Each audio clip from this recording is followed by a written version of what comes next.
o que Jesus tem feito aqui é uma amostra do que Ele tem feito na nação, na verdade. A presença de Jesus está aqui. Nós temos experimentado de céus abertos como nunca antes na história, mano. Como nunca antes na história. Eu já fui líder de jovens, já liderei grupos de jovens, e muitas vezes como líder de grupos de jovens, nós tentamos fazer coisas para manter os jovens vindo. Por exemplo, a gente, noite do picolé, noite sei lá do que, aí faz isso, inventa um monte de moda para o jovem continuar vindo. Mas eu sinto no meu coração que nós estamos entendendo a verdade, que sempre foi e sempre será sobre Jesus, que Ele sempre será a atração dos nossos cultos. A galera vai vir pro culto assim: eu quero Jesus, eu quero ir mais profundo nele. Gente, eu falo por experiência própria aqui, não há, nunca houve, nem haverá ninguém igual Jesus. Ele é cheio de glória, Ele é cheio de majestade, Ele é o amor da minha vida. Eu não falo porque eu ouvi falar que Ele é bom. Eu posso falar que, por exemplo, faz quando tem uma comida aqui, eu falo, essa comida aqui é muito boa, muito, muito, muito boa. Você pode imaginar que a comida é muito boa, só que você só vai saber se a comida é boa mesmo se você provar. E Jesus, Ele faz um convite: provem e vejam que eu sou bom. Não é ouçam falar da minha bondade.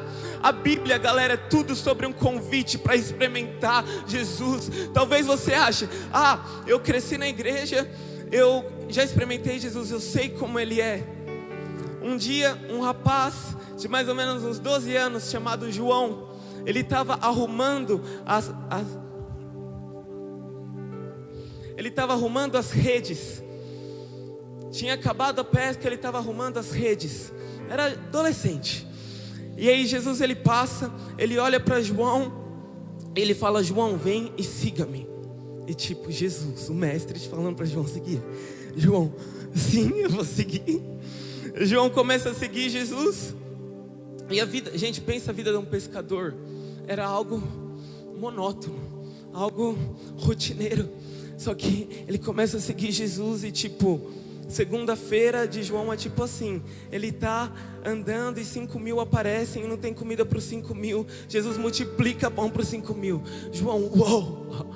Terça-feira ele está andando com Jesus. Daqui a pouco ele vê um cortejo fúnebre. É o cortejo do filho de uma viúva, do único filho de uma viúva. Jesus, ele para o cortejo, ele coloca a mão no caixão, o menino ressuscita. João, uou! O que é isso que está acontecendo comigo? Eu encontrei tudo, eu encontrei Jesus.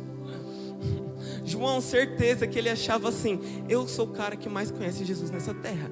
Eu ando 24 horas com Ele. Eu sou o único discípulo que recosta a cabeça no peito de Jesus. Eu conheço Jesus. Só que um dia o amor de João, Jesus Cristo, Ele morreu. O coração de João se despedaça, porque Jesus, tudo que ele tinha, morreu. E um dia João está numa sala com os discípulos, e de repente, por entre as paredes, Jesus entra na sala, e João vê Jesus mais uma vez, e ele, uou!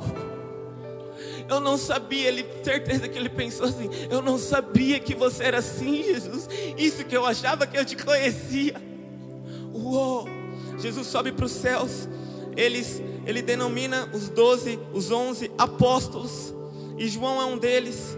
Eles começam a pregar, eles começam a ver a glória de Deus, milagres, sinais, prodígios, maravilhas. Todos os apóstolos começam a morrer, um por um. Só fica João, e ele é levado para a ilha de Patmos, sozinho lá na ilha de Patmos. Aí dessa vez, certeza que ele pensava: agora eu conheço Jesus. Eu sou o apóstolo João. Eu sou o apóstolo João. Todos os apóstolos morreram. Eu sou o cristão mais famoso da terra. Eu conheço Jesus. E um dia João, ele estava nessa ilha. De repente os céus se abrem sobre a vida de João, e ele vê o Cristo mais uma vez. Só que dessa vez ele não consegue olhar nem na face. Ele cai como morto, a Bíblia fala. Ele viu Jesus com olhos de fogo, com cabelo alvo como a neve, com uma espada na boca, reluzente como o sol. E esse João, um dia ele pega um livro e ele escreve assim: vida eterna é essa, é conhecer a Deus. Às vezes nós achamos vida eterna é quando eu morrer, e aí eu vou para o céu, eu vou ficar deitado lá, ouvindo os anjos tocar. Não, se você quiser sua vida eterna, começa hoje, conhecendo o Cristo, conhecendo Jesus. Ele é maravilhoso, Ele é maravilhoso. A Bíblia é um convite, velho. Se você vê no Velho Testamento, quem entrava no Santo dos Santos morria, se tivesse pecado morria. A glória de Deus tomava o Santo dos Santos, todo mundo ficava lá de fora. Uou, o que tem lá dentro nesse Santo dos Santos? O que é isso? Aí Jesus veio e morreu, e na Bíblia está escrito só assim: o véu se rasgou, ponto. Não está falando, agora atravesse o véu, agora é sua obrigação. Só fala, o véu se rasgou. Ou seja, você quer encontrar esse Deus? Está aberto. É um convite, é tipo assim, Deus provocando a conhecer a Ele. O véu se rasgou.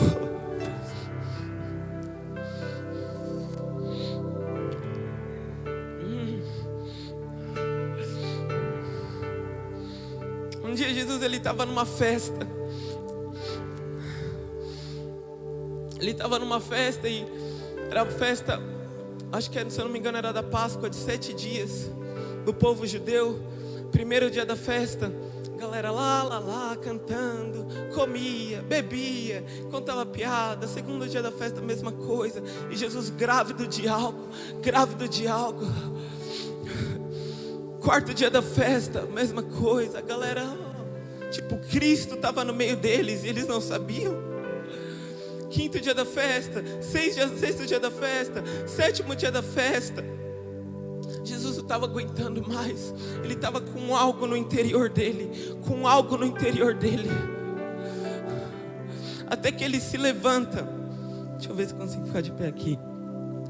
Deu certo. Até que Jesus, ele se levanta. A Bíblia fala, Jesus se levanta e ele diz assim, do interior ele tira um grito: aquele que tem sede, venha a mim e beba, e eu vos darei de graça da água da vida, e do seu interior fluirão rios que correrão para a vida eterna. Hoje a gente fala glória a Deus, aleluia. Hoje é uma ótima notícia, mas naquela época ninguém via Jesus como Cristo. Eles viam Jesus como um profeta, e eles ficaram tipo assim: como assim? Eu tô com sede, aí eu vou de você que é um homem, eu vou beber de você. Esse cara é louco, velho. Certeza. Jesus, ele se passou como um louco. Ele pagou um mico para que hoje, aqui em Mauá, essa notícia chegasse e alguém tivesse alguma reação. Aquele que tem sede, venha e beba. E não há água mais deliciosa do que Jesus. Bíblia, Jesus é sobre provar, não é sobre entender. É sobre provar. Galera, Salmos fala que à direita de Deus há delícias. Quem está sentado à direita de Deus? Pergunta. O trono de quem está à direita de Deus? O trono de Jesus. Jesus, ele é a delícia de Deus. E ele fala: aquele que tem sede, vem a mim, beba. Ele é o pão vivo. E nessa noite ele está nos oferecendo um banquete, que é Ele mesmo. Muitas vezes a gente fala muito sobre avivamento, e a gente tem várias imagens. O que é um avivamento? A gente começa a pensar. Avivamento se resume em 2 palavras: Jesus Cristo. Ele é o avivamento, mano. Esses dias comecei faculdade faz umas 3 semanas, e eu estava indo para a faculdade, e eu estava no carro ouvindo uma música. Como que era a música mesmo? Não quero ver do céu outra chuva, queremos Yeshua. Uma música assim. Aí eu estava: Jesus, tudo que eu quero é te ver nessa faculdade, tudo que eu quero é ver você. A vida cristã é tudo sobre o encontro com Cristo. Todo avivamento, eu já estudei história de avivamento. Todo avivamento são pessoas vindo para um lugar, encontrando Jesus. Ponto. A gente que complica muito. Vida cristã é sobre o encontro com Cristo. João 16, versículo 5 diz: eu não lhes falei isso desde o princípio, porque eu estava com vocês, mas agora vou para junto daquele que me enviou, e nenhum de vocês me pergunta para onde o Senhor vai. Pelo contrário, porque eu lhes disse essas coisas, a tristeza encheu o coração de vocês. Mas eu lhes digo a verdade, é melhor para vocês que eu vá, porque se eu não for, o Consolador não virá para vocês. Mas se eu for, eu enviarei para vocês. Quando ele vier, ele convencerá o mundo do pecado, da justiça e do juízo. Do pecado, porque eles não creem em mim. Da justiça, porque eu vou para o Pai, e vocês não me verão mais. Do juízo, porque o príncipe desse mundo já está julgado. Tenho ainda muito para lhe dizer, mas vocês não podem suportar agora. Porém, quando vier o Espírito da verdade, ele os guiará em toda a verdade. Ele não falará por si, mas dirá tudo o que ouvir, e anunciará a vocês as coisas que estão para acontecer. Abre lá agora em Lucas 3,16.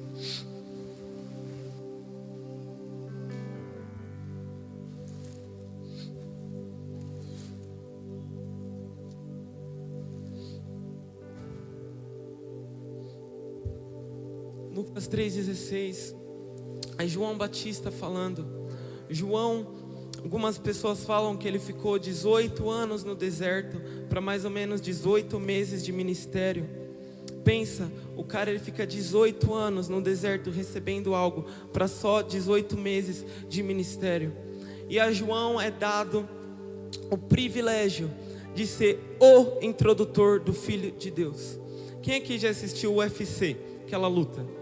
No UFC tem um cara chamado Bruce Buffer, que ele é o cara que pega o microfone e ele fala: Ladies and gentlemen, here on my right I have... Aí ele começa a falar quem ele tem. O cara venceu tantas, não sei o que. Aí ele apresenta, sei lá, Vitor Belfort. Aí todo mundo, uou! Ele é o introdutor do lutador do UFC.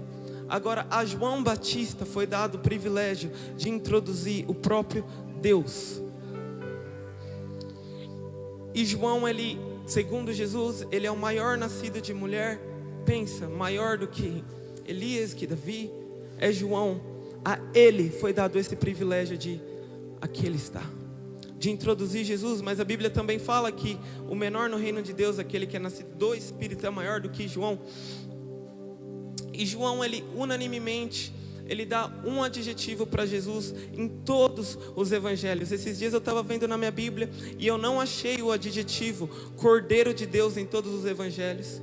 Eu não achei o adjetivo Salvador em todos os evangelhos. Eu achei um adjetivo em específico que João, ele dá para Jesus em todos os evangelhos. E eu quero ler com vocês em Lucas 3,16.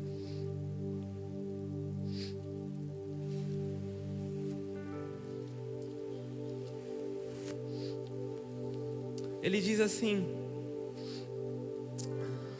João tratou de explicar a todos: eu, na verdade, batizo vocês com água, mas vem aquele que é mais poderoso do que eu, do qual eu não sou digno de desamarrar as correntes das suas sandálias. Ele os batizará com o Espírito e com fogo.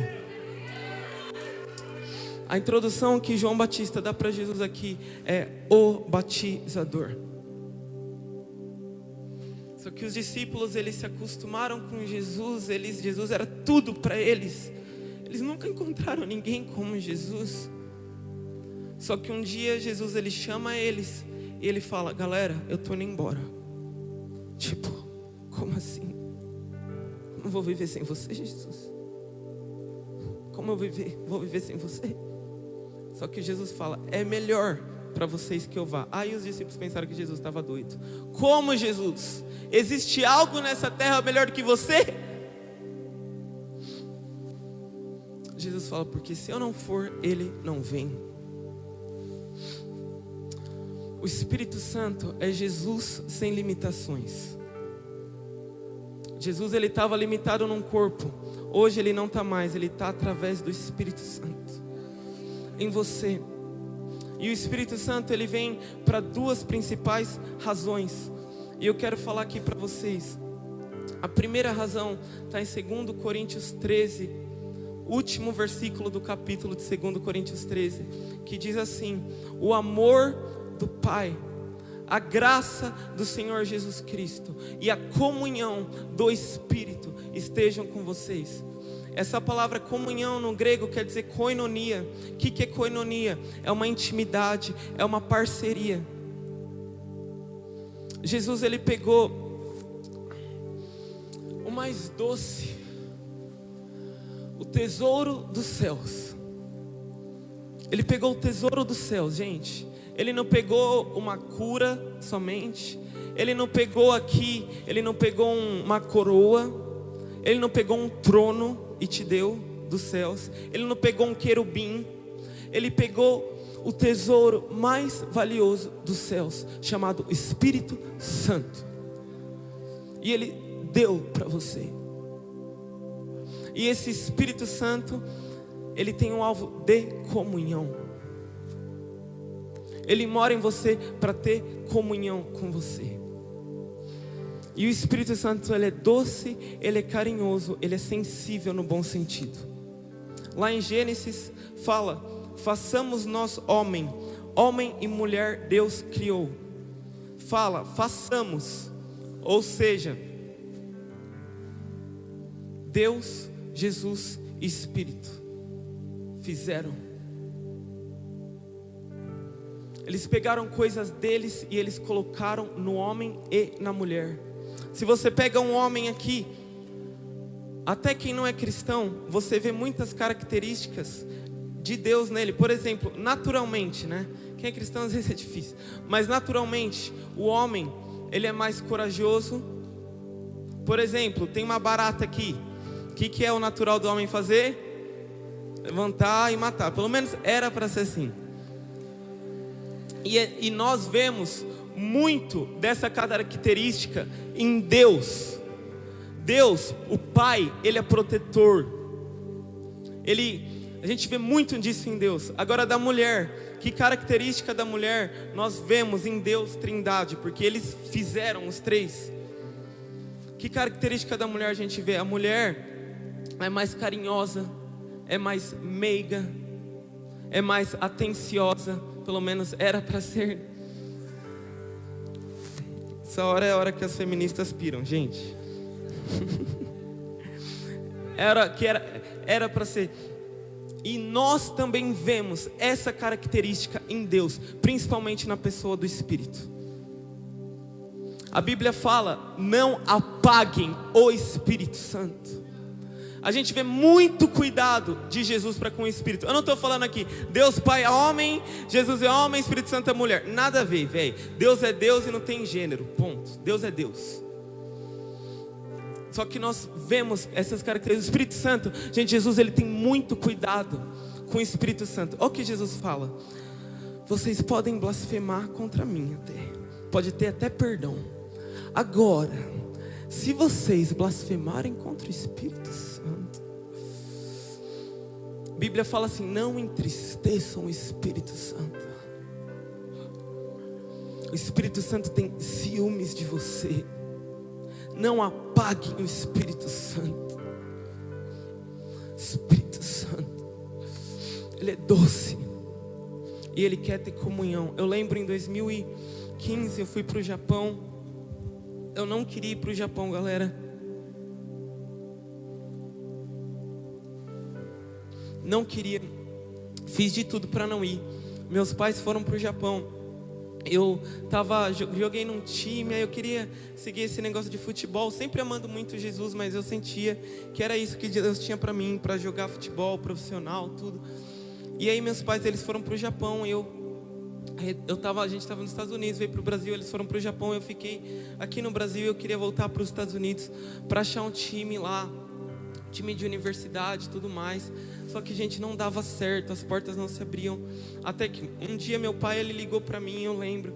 Ele falou: Mateus, por que você não vem para o Japão? E daqui do Japão, nós decidimos o que você vai fazer. E aí eu já tinha ido para o Japão 2 vezes anteriormente, mas ficado tipo 2 semanas. E o lugar da nossa igreja lá era 20 minutos do centro de Tóquio. E Tóquio é a maior cidade do mundo. Eu já ouvi falar pessoas falando que tem 38 milhões de pessoas em Tóquio. É muita gente. Só que eu achava, mano, não tem nada para fazer. Que lugar chato, velho. Tem nada para fazer. Não quero ir para o Japão, não quero. Mas meu pai falou isso. Eu falei: tá bom, pai, eu vou para o Japão. Aí daí a gente vê então o que a gente vai fazer. Então eu fui para o Japão, para aquele lugar que é mais ou menos 20 minutos de Tóquio. Passaram-se 5 meses, uma porta de um time no interior do Japão se abriu para mim. E eu fui para lá, sem minha família, sem amigos, para uma cidade chamada Omihachiman. Dá para ver que o negócio não é bom, né? Omihachiman. Mas se estão assistindo, é legalzinho, gente. Aqueles peso na consciência. E a cidade, velho, só tinha plantação de arroz. Pensa, o meu treino de futebol era só à noite. Eu tinha o dia inteiro lá, sem fazer nada. No meio, você olhava assim, só tinha plantação de arroz, umas casinhas. Eu estava sem família, sem amigos, e sem falar nada da língua. Sozinho, no meio do nada, velho. O cara que achou que Tóquio não tinha nada para fazer, estava em Omihachiman. Só que naquele lugar, eu tive uma das experiências mais fascinantes com Jesus. Com o Espírito Santo, eu conheci quem o Espírito Santo é. Eu queria me divertir, eu ia para os campos de arroz e eu começava a conversar com o Espírito. Eu lembro uma noite, eu estava lá, eu falei assim: Espírito Santo, vamos fazer o seguinte. Eu conto um segredo meu para você e você conta um segredo seu para mim. Pode ser? Ele falou: pode. Tipo, ele já sabe tudo da minha vida, mas ele ainda se submete a essas bobeiras nossas. Ele nos ama, tipo, amigo, mano. Aí eu falei o meu segredo para ele. Aí ele falou dele para mim, quebrou meu coração. Eu não tinha pai nem mãe comigo, mas eu conheci quem o Espírito Santo é. Eu via uma paisagem bonita, muitas vezes eu não tinha ninguém para compartilhar aquela paisagem comigo. Eu falava assim: Espírito Santo, curte essa vista comigo. Eu comia uma comida gostosa, não tinha ninguém para compartilhar comigo. Eu falava: Espírito Santo, come essa comida comigo. Ele quer comunhão. Muitas vezes pensa se eu vim aqui com o Gabriel. Nós viemos de Barueri para cá. Foi 1h30 mais ou menos dentro do carro. O Gabriel, ele é meu amigo. Pensa se eu venho de Barueri até aqui com ele no carro e eu não troco uma palavra com ele. Ia ser estranho pra caramba, velho. Muito estranho. Mas muitas vezes eu passava 10 horas, 24 horas sem falar nada com aquele que deixou os céus para vir morar dentro de mim, para ter comunhão. Eu ofendia ele, eu entristecia o Espírito Santo. E eu vou falar a verdade para você: quase todo dia eu tenho que pedir perdão para o Espírito. Gente, o Espírito, ele tem ciúmes de nós. E minha oração hoje aqui é que nós possamos sentir os ciúmes do Espírito Santo como um fogo em nosso peito. Ciúme ardente, ardente. Ele é bom. E o Espírito Santo, ele está te convidando, gente. Ele está te convidando para você experimentar dele. Muitas vezes nós queremos um conselho. A gente liga para amigo, a gente liga para pai, a gente liga para mãe, a gente joga no Google, só que a gente não vira para o nosso conselheiro. Ele é o conselheiro. E a gente às vezes não pergunta nada. Lembra, eu estava mais uma história aqui. Eu estava nos Estados Unidos, depois da Coreia fui para os Estados Unidos. E nos Estados Unidos um dia eu estava numa montanha. E aí eu estava orando, tipo, mano, sabe, cultivando aquela intimidade com o Espírito Santo. E aí, sei lá, eu fiquei até a noite lá. Aí eu peguei o carro, eu falei, eu vou ir para um restaurante, estou com fome. Aí no caminho o Espírito Santo falou assim para mim: Mateus, alguém no restaurante hoje vai entregar a vida para Jesus. Eu fiquei, uou, Espírito, que da hora. Fui pro restaurante já empolgado. Era aqueles restaurantes tipo Subway, sabe? Que você vai escolhendo os ingredientes. Era um restaurante tipo Subway e eu levei o meu salgadinho, porque eu não queria comprar o salgadinho dos caras. E aí eu cheguei no restaurante, eu fui no banheiro, deixei meu salgadinho na mesa. E aí eu fui no banheiro, eu voltei, cadê meu salgadinho? Eu falei pro garçom, e aí mano, o que você fez com meu salgadinho? Ele falou, eu joguei no lixo, mano, foi mal, vou te dar um novo aqui. Ele me deu um salgadinho novo, peguei minha comida, e eu comendo, o Espírito Santo falou, Mateus, sabe aquele cara que jogou seu salgadinho no lixo? Eu sei, então é ele. Fala pra ele a palavra mãe e reconectar. Eu falei, beleza, Espírito. Eu terminei de comer, eu fui até o caixa. E gente, tinha gente aqui fazendo pedido, pegando as saladas deles lá. E o cara tava no caixa, eu fui direto pro caixa. E eu olhei bem pro cara assim, e eu falei, mano, eu quero dizer que Jesus, Ele te ama muito. E Ele tá vindo atrás de você, não na igreja, na nossa casa, mas aqui no restaurante mesmo. Esse cara, ele olhou bem pra mim assim, ele fez assim no olho dele, e ele falou, por que você tá falando isso? Eu não sabia se ele estava bravo ou estava sendo tocado. Sei que ele falou, por que você está falando isso? Eu falei, mano, Jesus te ama. E tem mais uma coisa, eu estou aprendendo, eu ouvi a voz do Espírito Santo, e veio para mim a palavra mãe e reconectar. Esse cara, ele fez assim, gente, uou! Foi para a cozinha. Aí eu fiquei tipo, o que eu faço? As pessoas devem ter achado, nossa, ele deve ter xingado o garçom, porque o cara deu um grito e saiu, mano. Eu tava, sabe, aqueles momentos constrangedores? E é nesses momentos que o confortador vem. Porque se nós só ficarmos na zona de conforto, o confortador não vai exercer 100% do que ele vem para fazer. Entende? E se você não quer queimar seu filme, não peça para o Espírito Santo te usar, sério. Porque ele é muito craque em colocar a gente nessas posições. E aí eu tava lá, nessa situação constrangedora. Aí eu senti o Espírito Santo falando, pode ir embora, Mateus. Eu fui embora, eu fui para uma cafeteria. Aí a cafeteria estava fechada. Eu voltei para onde meu carro estava, que era em frente a esse restaurante que parece com a Subway. E aí eu fui entrar no meu carro. E nisso, quem abre a porta do restaurante é o cara. Ele vem andando em minha direção e ele fala assim, como que você sabia? Eu falei, Jesus, mano. Ele me abraça e ele começa a chorar.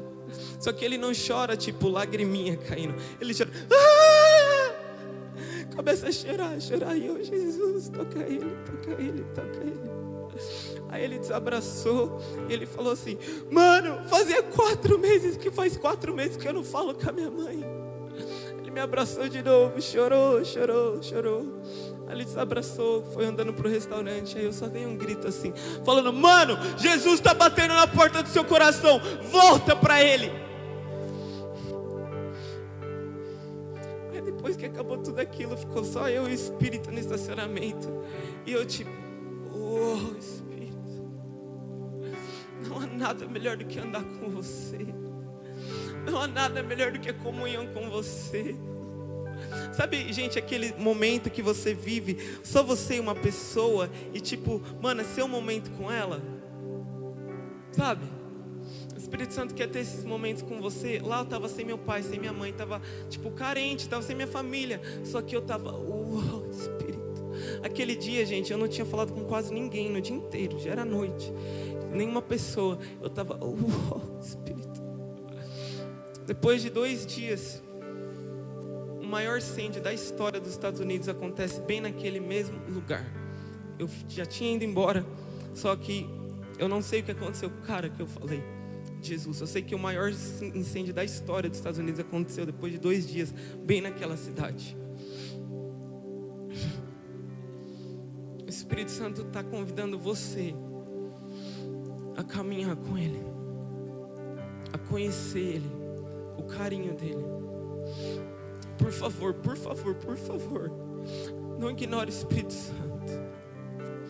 Ele é muito precioso para ser ignorado. Ele tem que ser reverenciado. Atos 1:8.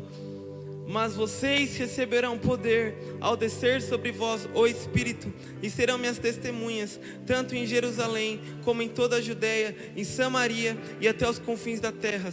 Depois de ter dito isso, Jesus foi elevado às alturas, à vista deles, em uma nuvem, e o encobriu dos seus olhos. Jesus, antes dele partir, ele fala uma coisa: receberão poder ao descer sobre vós o Espírito Santo. Eu falei da primeira função do Espírito Santo em nós, que é comunhão. Agora a segunda é o poder. Jesus, ele ensinou tudo para os discípulos. Ele fala: não faça nada antes que vocês sejam revestidos de poder. O Espírito Santo, ele vai revestir vocês de poder. Gente, Pedro, ele andou 3 anos com Jesus, e no último ano, nos últimos dias, na verdade, que ele estava andando com Jesus, ele nega Jesus 3 vezes. Ele está no quintal do sumo sacerdote, e falam: Pedro, você anda com Jesus? Pedro, quem é Jesus, gente? Não sei. Nega Jesus 3 vezes no quintal do sumo sacerdote.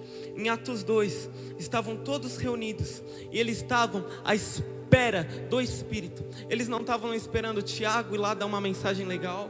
Eles não estavam esperando João dar uma mensagem legal, nem Pedro. Eles estavam sentados esperando o Espírito Santo. O Espírito Santo, ele vem.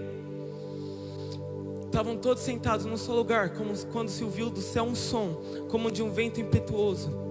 E apareceram línguas como de fogo sobre cada um deles, e todos foram cheios do Espírito Santo. Pedro, ele se levanta, esse cara que tinha negado Jesus, ele prega, 3.000 se convertem. Ele é cheio do Espírito, 3.000 se convertem. Passam-se algum tempinho, pouquíssimo tempo. Pedro, ele está andando, e ele está indo para o pórtico de Salomão, para o templo. E aí ele vê, entendo, para o templo, não pórtico, para o templo.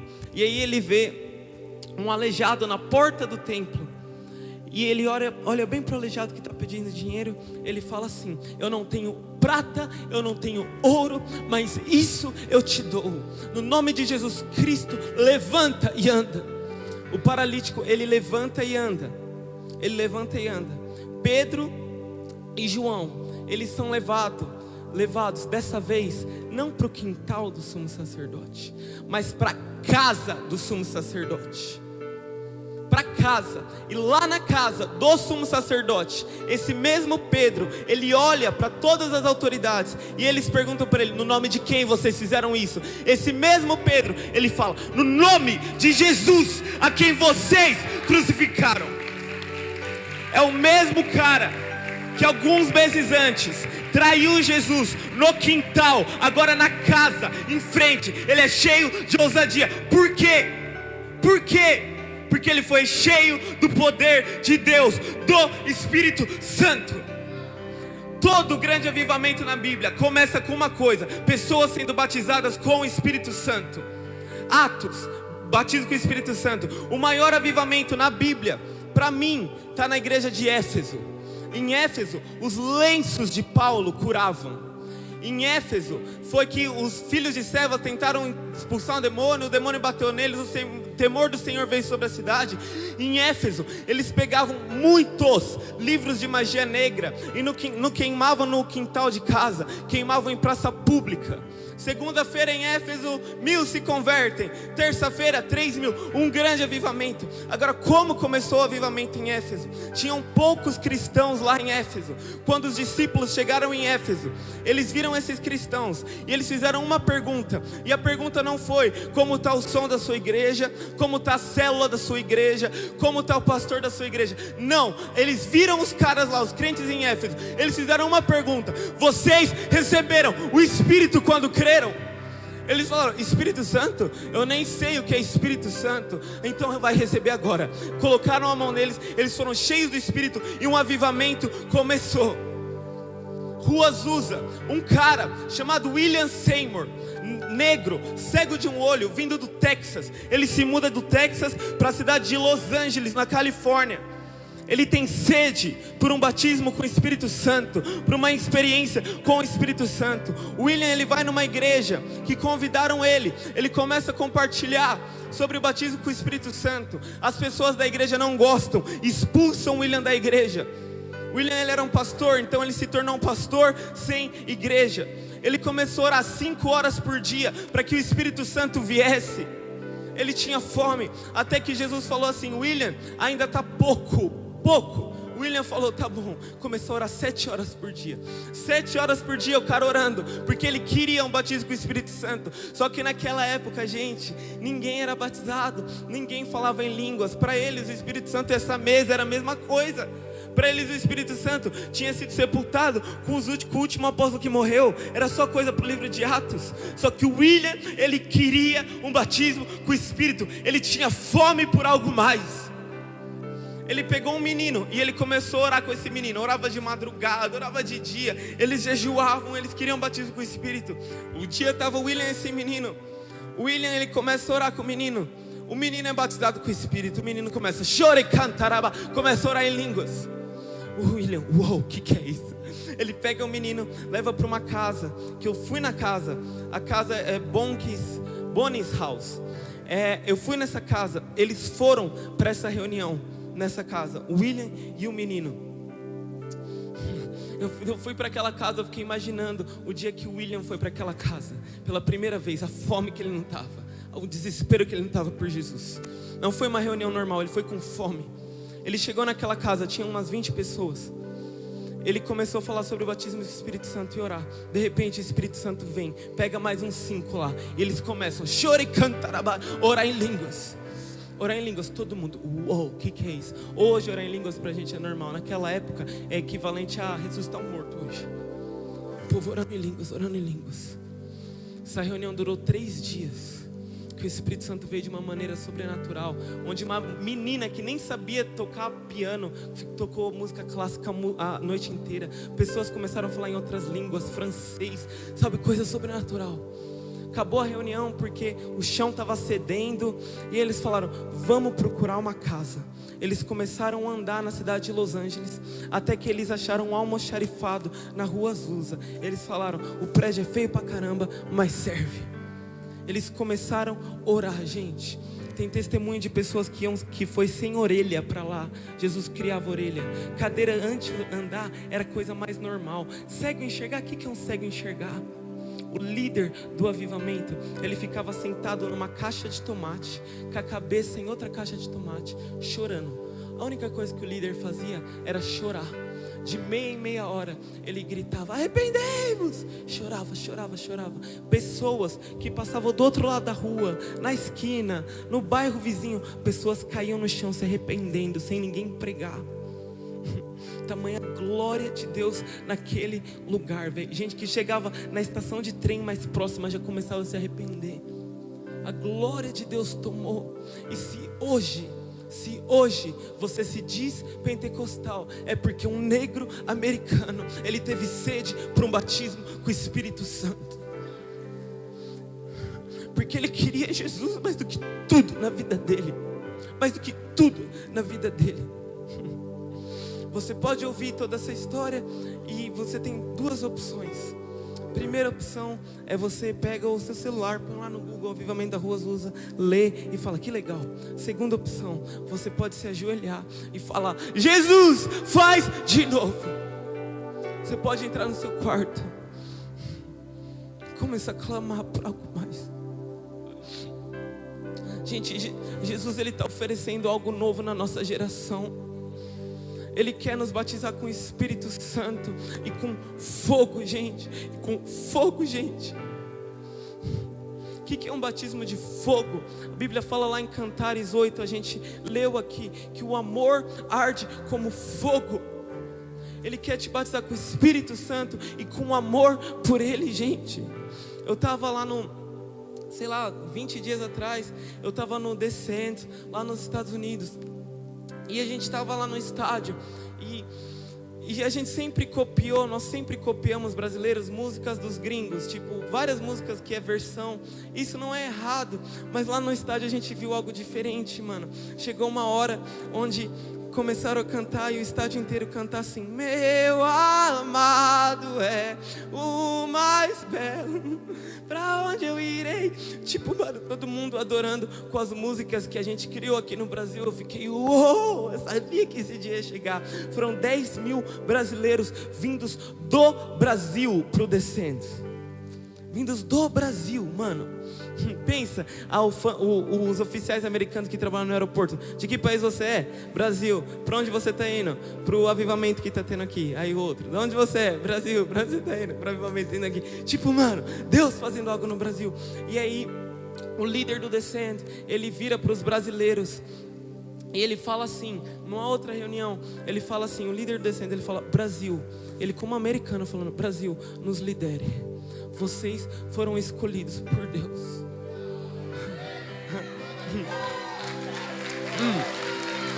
Aí eu cheguei no Brasil com meu coração assim, ai gente, chorando muito, porque ia começar o carnaval. E eu tava tipo assim, velho, não pode começar o carnaval, eles têm que saber que Jesus salva, que Jesus é o caminho. E aí eu tava no avião, o avião chegou do Descend no Brasil, dos Estados Unidos pro Brasil. E aí ai gente, eu tava inquieto naquele avião. Eu tava tipo assim, mano, todo mundo desse avião precisa saber que Jesus morreu por eles e ressuscitou. Tipo, velho, o evangelho é isso, mano, é tudo sobre Jesus, morreu e ressuscitou. Nós só podemos amar a Deus porque Ele nos amou primeiro. E tipo, mano, eu tenho essa mensagem, tô grávido com essa mensagem, Jesus morreu e ressuscitou. Aí eu tava naquele avião, eu falei: não vou ficar quieto aqui não. Falei pra minha irmã. Aí eu falei, vou falar de Jesus aqui nesse avião. Aí eu me levantei, o avião chegou, eu me levantei, eu falei: galera, todo mundo aqui nesse avião, eu quero dizer que Jesus ama muito vocês, que Ele morreu por vocês. E todo mundo, uou, que é isso? Aí eu falei do carnaval também. Eu falei: gente, a gente tá chegando no carnaval aqui, mas é só Jesus que salva. Aí você pode falar: Mateus, você faz tudo isso porque você é evangelista, porque você é ousado, né? Você faz tudo isso por causa disso. Não, não é por causa disso, gente. É porque eu tenho uma mensagem que me manda no meu coração, que é a mensagem do evangelho.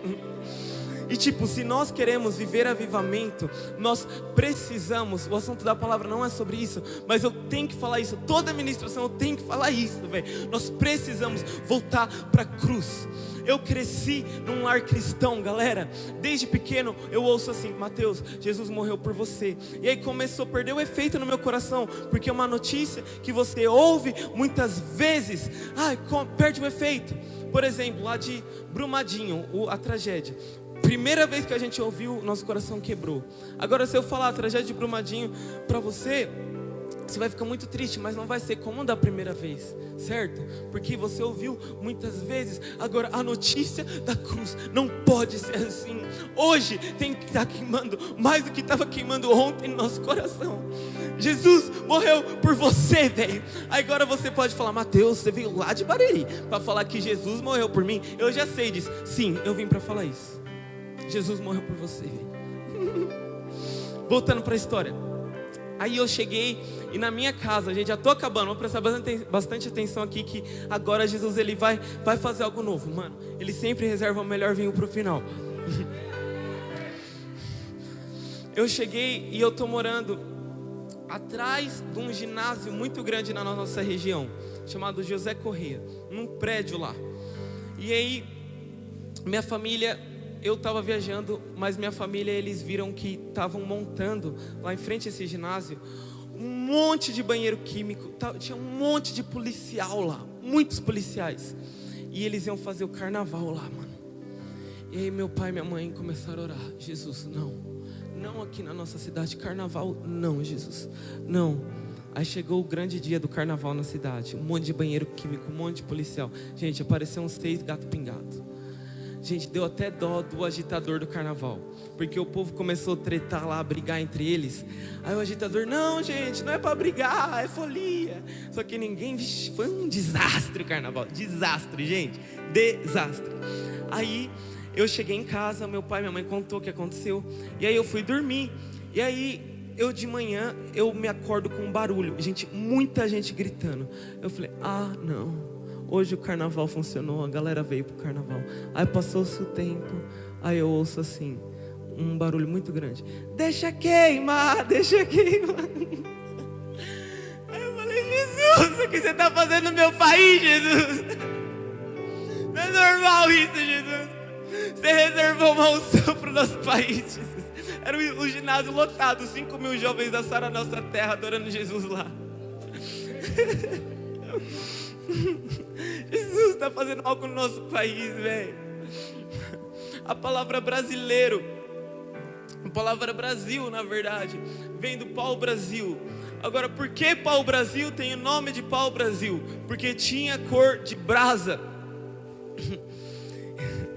E aí falou pau-brasil, então o nome do país vai ser Brasil, que vem da palavra brasa. Aí um dia os índios estavam carregando pau-brasil para as embarcações dos portugueses. E aí os portugueses, como a gente vamos chamar eles, os índios? Aí eles, carregadores de brasas, brasileiros. Tipo, há 500 anos atrás, Jesus, ele já sabia a nossa identidade, ele já selou no nosso nome o que nós somos, velho. Jesus, ele escolheu o Brasil para queimar por ele, para queimar de paixão, de desejo por ele. Não há ninguém mais lindo e mais belo do que Jesus. E as nações vão saber o quão belo Jesus é, por causa que o Brasil o ama, o deseja. Muito, muito, muito, muito. Uma coisa é eu falar a sua identidade aqui, outra coisa é Deus falar a sua identidade. Jacó, um dia ele estava no mato lá e apareceu um homem. Ele achou que fosse um homem, mas era o próprio Deus que lutou contra Jacó. Lutou. E aí a Bíblia interessantemente fala que Jacó venceu a Deus. Venceu a Deus. Deus se deixa ser vencido por Jacó. Para mim, esse Jacó lutou com Deus, Jacó procurou a Deus.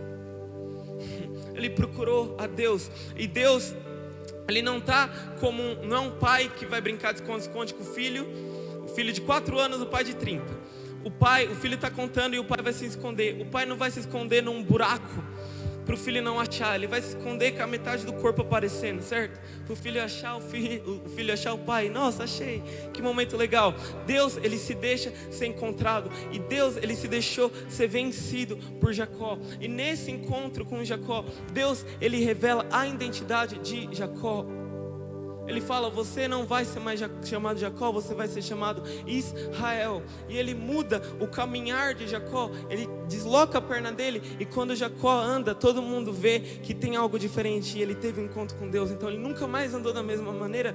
E se você precisa não só ouvir sua identidade apaixonado, você precisa ir até Deus e olhar nos olhos de fogo dele. Deus, ele sempre vai batizar com o que ele é. A Bíblia fala que Deus, ele é fogo consumidor. A Bíblia fala que a janela, que os olhos são a janela da alma. Lá em Provérbios fala, o que tem nos olhos de Jesus? Fogo. Jesus, ele é fogo consumidor. E ele quer te batizar com uma paixão por ti, por ele. Ele quer te batizar, mano. Tipo, ser cheio do Espírito e amar Jesus com tudo, com tudo, com tudo, com tudo que você tem.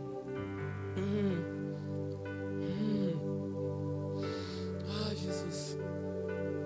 Quero contar aqui a última história e a gente já termina.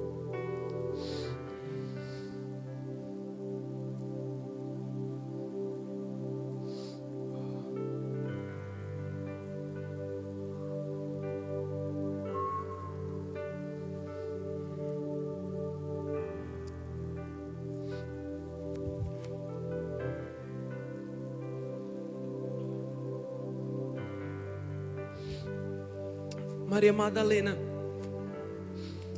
lá em Lucas 7, mostra a história de uma pecadora que eu creio que seja Maria Madalena.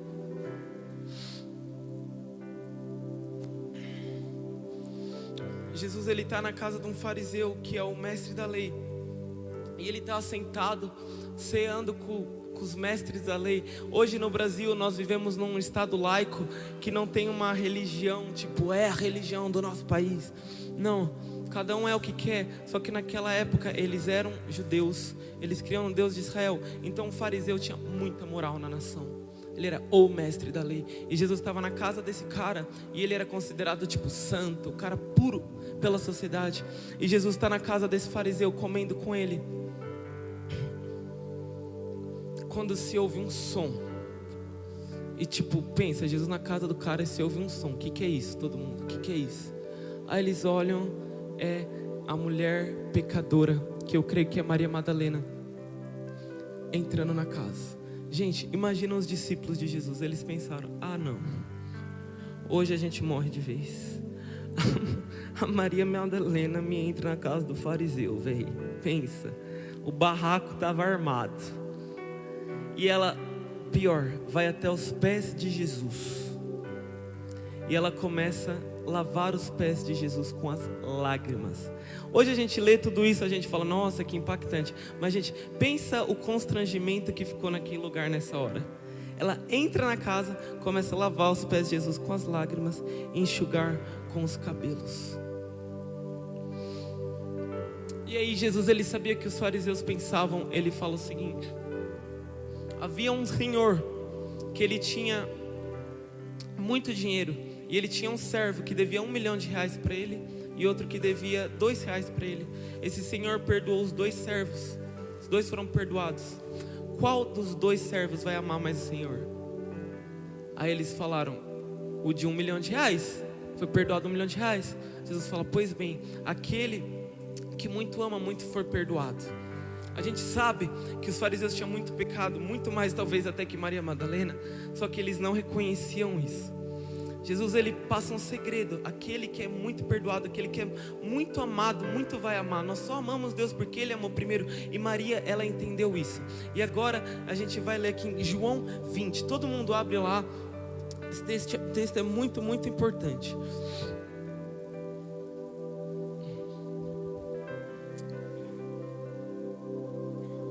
João 20, versículo 1. A gente vai ler bastante textos. Eu já estou acabando aqui, vamos prestar muita atenção nesses versículos. Diz assim: no primeiro dia da semana, de madrugada, quando ainda estava escuro, Maria Madalena foi ao túmulo. De madrugada ela foi ao túmulo e viu que a pedra da entrada tinha sido removida. Então correu e foi. Se eu queria chamar, se a banda já pudesse vir aqui, por favor. Então correu e foi até onde estavam Simão Pedro e o outro discípulo, aquele a quem Jesus amava. E disse-lhes: tiraram o Senhor do túmulo e não sabemos onde o colocaram. Com isso Pedro e os outros discípulos saíram, foram até o túmulo. Ambos corriam juntos, mas o outro discípulo correu mais depressa do que Pedro. E chegou primeiro ao túmulo, e abaixando-se, viu os lençóis de linho, mas não entrou. Simão Pedro, seguindo, chegou, entrou no túmulo. Ele também viu os lençóis e o lenço que tinha estado sobre a cabeça de Jesus, e que não estava com os lençóis, mas enrolado num lugar à parte. Então o outro discípulo que havia chegado primeiro ao túmulo também entrou. Ele viu e creu, pois ainda não tinham compreendido a escritura que era necessário que ele ressuscitasse dentre os mortos. E os discípulos voltaram outra vez para casa. Versículo 11. Maria, no entanto, permanecia junto à entrada do túmulo chorando. Enquanto chorava, abaixou-se, olhou para dentro do túmulo e viu 2 anjos vestidos de branco, sentados onde o corpo de Jesus tinha sido colocado, um à cabeceira e outro aos pés. Então eles perguntaram: mulher, por que você está chorando? Ela respondeu: porque levaram o meu Senhor e eu não sei onde o colocaram. Depois de dizer isso, ela se virou para trás e viu Jesus em pé, mas não o reconheceu. Jesus lhe perguntou: mulher, por que você está chorando? A quem você procura? Ela, supondo que ele fosse o jardineiro, respondeu: se o Senhor o tirou daqui, diga-me onde o colocou e eu o levarei. Jesus disse: Maria.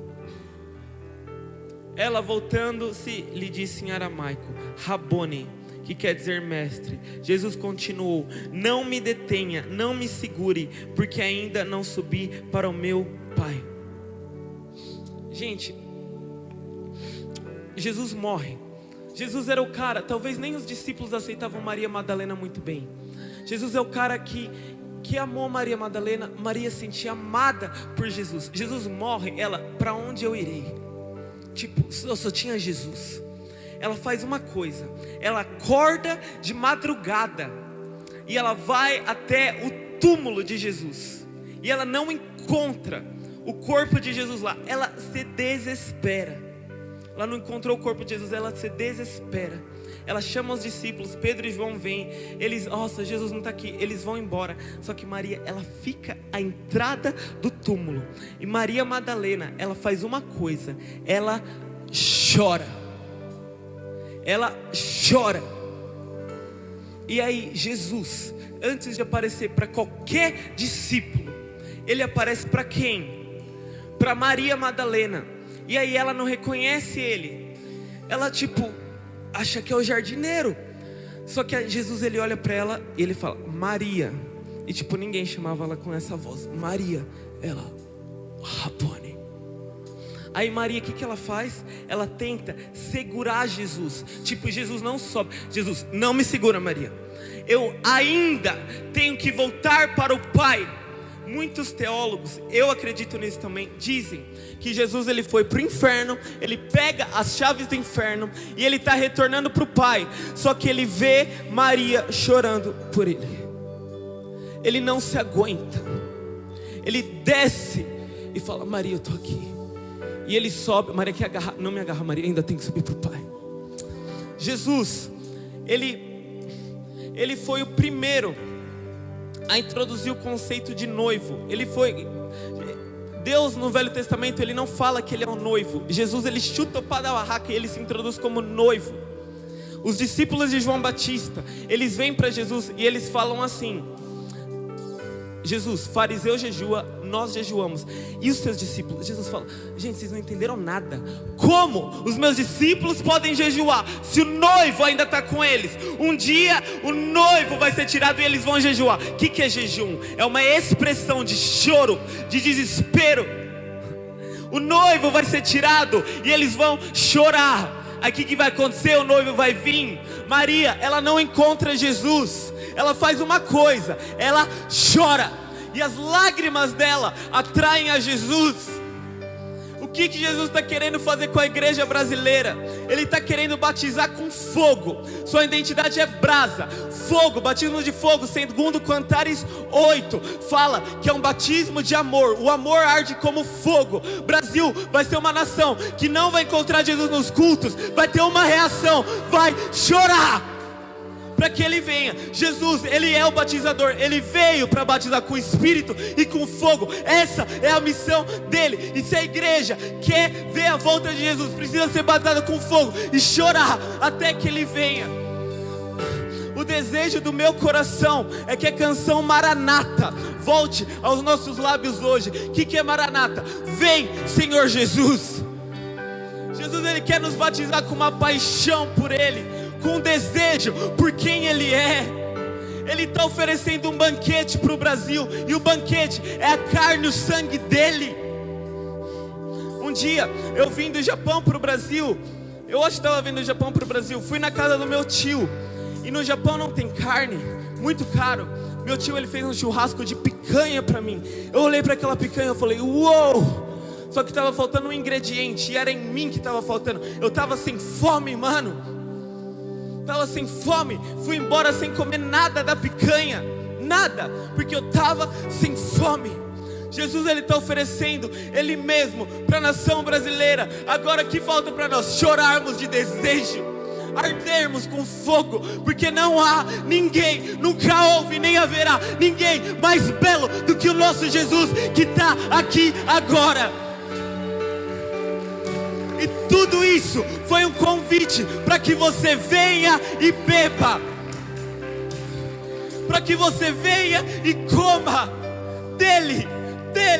A nossa pregação nunca vai mudar, sempre foi e sempre será sobre Jesus, o Cristo, aquele que venceu a morte, aquele que vai voltar num cavalo. Oh, Jesus, Ele está aqui e Ele está causando, Ele está te provocando a desejá-lo.